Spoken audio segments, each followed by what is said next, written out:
Testosterone total 31 ఉంది. నేను injections and tablets వాడచ్చా? 31 అనేది చాలా తక్కువ అండి టెస్టోస్టిరాను. సో, ఇంజెక్షన్స్ వాడాలి. అసలు దీనికన్నా ముందు ఏం చేయాలంటే మీరు అసలు ఎఫ్ఎస్హెచ్ఎల్‌హెచ్ చెక్ చేసుకోవాలి. ప్రొలాక్టిన్ చెక్ చేసుకోవాలి. అంటే మీ టెస్టిస్ పనిచేస్తుందా? టెస్టిస్‌లో ఎందుకు ఇంత లో టెస్టోస్టిరాన్ ఉత్పత్తి అవుతుంది? ఒకవేళ మీకు ఆల్రెడీ బాడీలో టెస్టిస్ చిన్నగుండి ఉత్పత్తి తక్కువ ఉందనుకోండి, మీరు టెస్టోస్టిరాన్ ఇంజెక్షన్స్ వాడొచ్చు. టీబీ ఉన్న వాళ్ళకి టెస్టిస్ ప్రాబ్లమ్స్ ఉంటే ఏమైనా ప్రాబ్లమా? ఒక వీడియో చేయండి. ఓకే, చేస్తానండి.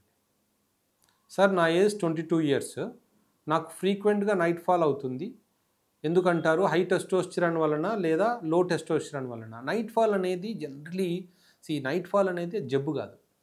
కొన్నిసార్లు ఏమవుతుంది అంటే నిద్రలో, అంటే ఎవరైతే రెగ్యులర్‌గా మాస్టర్బేట్ చేయరో, ఎవరైతే పెళ్లి కాలేదో వాళ్ళకి ఏమవుతుందంటే అది బయటికి వెళ్ళడానికి అదొక దారి. బట్ అది మరీ ఫ్రీక్వెంట్‌గా అవుతుంది అనుకోండి, సెమినల్ వెసికలైటిస్ ఉందని అర్థం.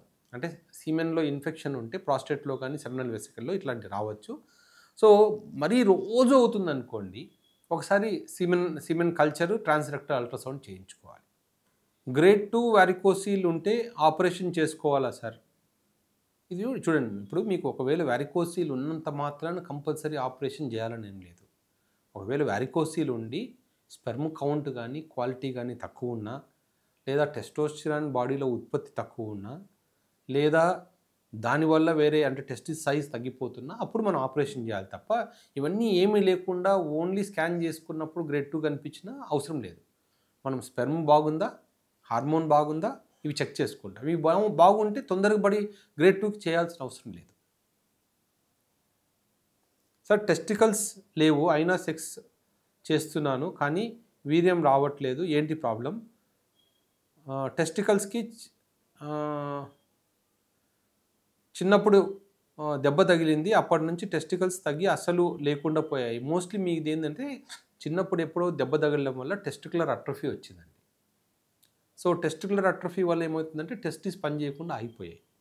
సో, మీకు టెస్టిస్ పని చేయకపోతే జనరల్గా టెస్టోస్టిరాన్ తక్కువ ఉంటుంది. టెస్టోస్టిరాన్ తక్కువ ఉంది కాబట్టి మీకు స్పెర్మ్ కూడా బయటికి రావట్లేదు.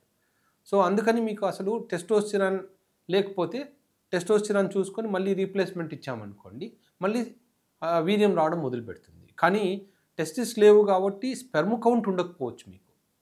సో, అది ఒకసారి చెక్ చేసుకోవాలి. అసలు స్పెర్మ్ కౌంట్, ఎందుకంటే అసలు టెస్టిసే లేకపోతే దాంట్లో స్పెర్మ్ ప్రొడక్షన్ కూడా ఉండదు.